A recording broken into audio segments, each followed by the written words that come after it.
Hi, I'm Adam Curtis, part of the ROAR team, Robot Open Autonomous Racing. Conventional cars pose huge problems to our society. Deaths and injuries from crashes, polluting emissions, and a high cost of ownership, to name a couple. Autonomous vehicles have the potential to help solve all of these issues, but the code is just so hard to crack. We want to enable more students and researchers to start solving it now. By creating an extreme low-cost autonomous vehicle and research platform, we believe we can lower the financial barriers to entry and unlock the potential of brilliant people around the globe to contribute to this incredible challenge. This semester, we have designed a full-stack solution from embedded systems, communication pipeline utilizing Bluetooth and UDP sockets, an iOS application, a Python interface with sample higher-level algorithms, ROS integration examples, and virtual reality integration. Now, to connect all these together, we need a reliable yet ultra-low latent communication pipeline.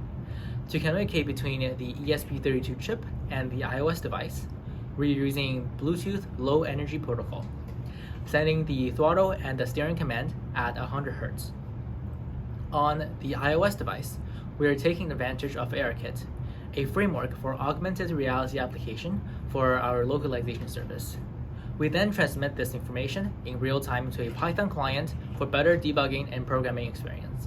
And on the Python side, higher level controls algorithms for features such as lane following and multi-vehicle platooning can be implemented. Robot Operating Systems, or ROS, is an open and flexible framework for writing robot software. By integrating ROS, we are improving the software stack of the ROAD platform for further research. We aim to use the different well-developed packages offered by ROS for planning, localization, and control. For our project, we enable iPhone to ROS communication, transferring various sensor values such as the depth image, the RGB image, and vehicle odometry to ROS. This enables us to create a line following agent that can follow any colored line. Once we can follow a line, we can also create a map of the surroundings, which will enable future tasks such as planning and localization. Finally, we enable ROS to Unity streaming. This allows our users to experience the thrill of racing our vehicle in virtual reality. We designed a control system for semi-autonomous driving in virtual environment, which means user can control the car manually and the car can drive itself automatically. For the autopilot, we use the RGB camera to segment the lane and utilize the depth camera to distinguish obstacles and free spaces. For the user control in virtual environment with safety, the input of our VR module is the image from the COS camera to the VR headset. So the user can sit in a car and perceive the outside environment in a safety environment. And the output of our VR module will be the control.